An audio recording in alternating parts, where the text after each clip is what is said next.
Hey guys, what up? It's Sarah or Jujude6 here, and as promised, I'm here to do a concert review for the concert I went to last night, which had Sparks the Rescue, Rocky Loves Emily, and Aristo, and this was one of the shows from their Surrender Your Booty tour, which they call it.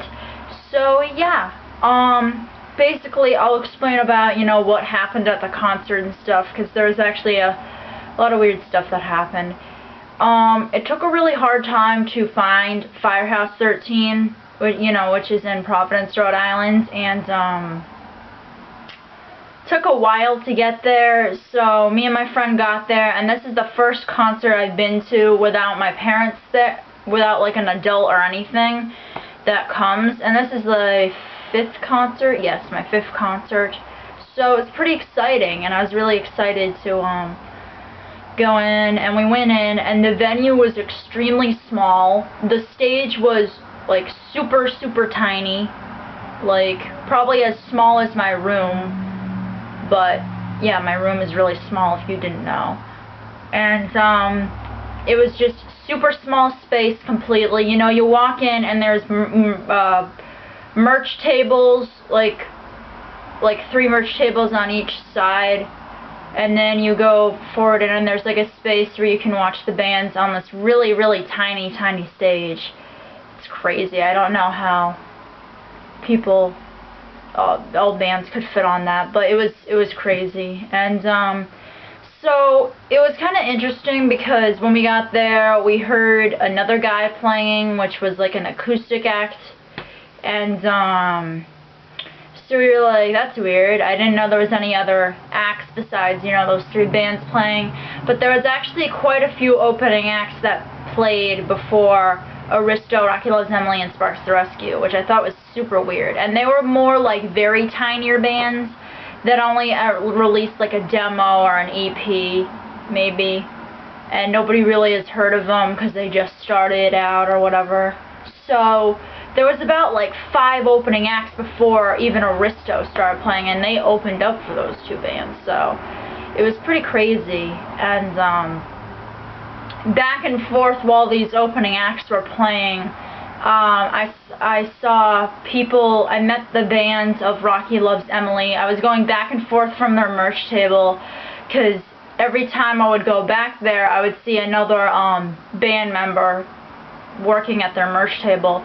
The first guy I met from Rocky Loves Emily before they started playing, this was before they started playing, was Pete, the drummer.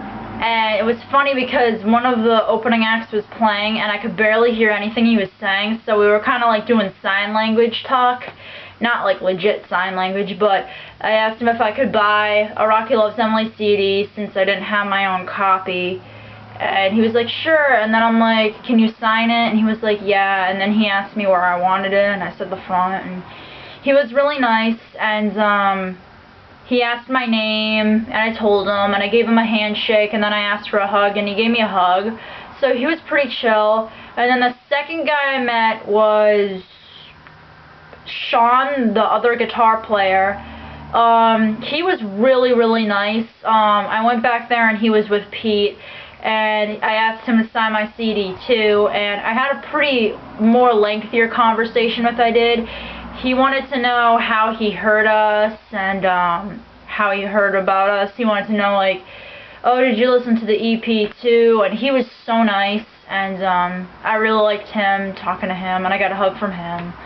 So it's pretty rad. And then the third guy I met was Andrew, the other guitar player, who's the ginger with the long hair. I don't know if people know what I'm talking about, but that's Andrew.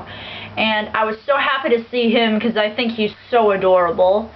So I met him. He was really nice. He told me that he plays guitar, and I was like, yeah, I know. And I asked, he signed my CD too. I got a hug from him, and it was pretty sweet. And then the last dude I met was Brandon Ellis, the lead vocalist, and he was extremely tall. I did not know how tall the lead singer for that band was until I saw him. He was so tall and so skinny, it was insane. And he was super nice, and he asked what my favorite song off the album was, and I said Dream. and he said that tonight was going to be the first night that they were ever going to play Dream live, and I was so excited. And he was like, that's so sweet, and like, he also had a tattoo that said Dreams, so I talked to him about that, and then he asked what my name was too, so I got a hug from him, and I got him to sign the CD. The only person I didn't meet was the bassist slash keyboardist, and his name is Steven. There was a couple guys that kind of looked like him, because he has like that blonde hair, and but I didn't want to like go up to these people and be like, hey, are you Steven? And him being like, what the heck, kind of thing. So I just decided to, I guess, not really try as hard to look for him unless I really knew that was him. So, if you don't believe me, here's the CD I bought from their table, and this is all of their signatures except Steven, the bassist slash keyboardist. And it was super awesome of them to sign this, and this is my actual copy now. I did an album review of that album too, so check it out, and that was my friend's copy if you didn't watch that video. So, I met them, and they were the first band there that we met, and they were so nice, incredibly nice, and but the opening acts still weren't finished yet, so we kind of were like looking for more people to talk to. Then we saw the lead singer of Sparks the Rescue like walking around checking out the opening acts, and we were like, holy crap, and like, I was like, I can't believe that's him, and he's just like chilling there and nobody's really talking to him. So I kind of waited till he was like away from the act so I could hear him better. So I waited till one of the opening acts was done while this other opening act was setting up, and I walked up to him, and he was at their merch table, and he was kind of like really like confused. He was talking to some other people, and he was kind of out of it.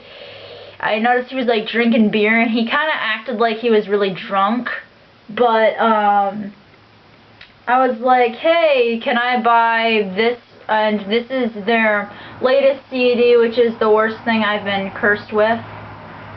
And I was like, can you sign it? And he was like, sure. So this is his signature right here. And it was funny too, because he was like trying to look for a pen, so he found a pen, and then he like threw the pen up in the air or something, or it slipped out of his hand, and then he was trying to look for it, and he was like acting really stupid and really dumb. But we didn't really have a long conversation with him because he didn't seem like he really wanted to talk to us that much. So, and then I also got a Sparks the Rescue shirt. It took him forever to actually find a small size for me because he was like looking through this bin of stuff. So it was cool to meet him, and then we were all like watching the opening acts, and this guy walks up to us, and his name is Chris, and he gave us this card that says voted most random, and I guess this is his band, and that's him right there. And he was like, oh hey, check us out, we're like a pop punk band, we're trying to get more noticed. So we were like, oh yeah, sure. And he like gave us this, and he asked who we were seeing, and he was really nice too. He like shook our hand and whatever, and we were about to actually see them play too, and they were setting up. So while they were setting up, we didn't feel like waiting anymore, and we went to the merch table again, and there was nobody else from Sparks the Rescue at their merch table besides Alex and the lead singer, so we didn't want to go bother him. So I noticed that one of the dudes from Aristo was at his merch table, and I was like, oh hey, what up? And he was the lead vocalist, James. He was super nice. He had like the sweetest voice ever talking, and I was trying to decide what I wanted for him, and I just decided to get their new EP, Purgatory, and he was really cool, and he signed the CD right here. So I was like, oh, that's super nice. And he was talking to about how he's never been to Rhode Island, and how he grew up in Ohio and had llamas as pets apparently, and named them after Star Wars characters. So he was pretty funny and really chill to talk to. So I'm glad I met him, and yeah, and so it was really cool just meeting them all before they started playing and stuff. The only douchebag was kind of Alex Roy, the lead singer of Sparks the Rescue, but other than that, it was cool. And then right when we were about to see voted most random play, which was the guy that like wanted me to check them out and stuff, we had to go. My parents were like, wanting us to go get food, since I told them that Sparks the Rescue and like all those other bands we were planning on seeing weren't playing until like 9 o'clock, because there was like 5 or 7 opening acts that were playing before they were. So we missed them playing like a couple other opening acts. Then we came back just around like 8:30 and stuff and waited for Aristo to get ready, because they were going to be playing about 9 they started. And each band's set was about like 35 to 40 minutes long, I'd say. They played about 3 to 4 to 5 songs. I think it depended on the band.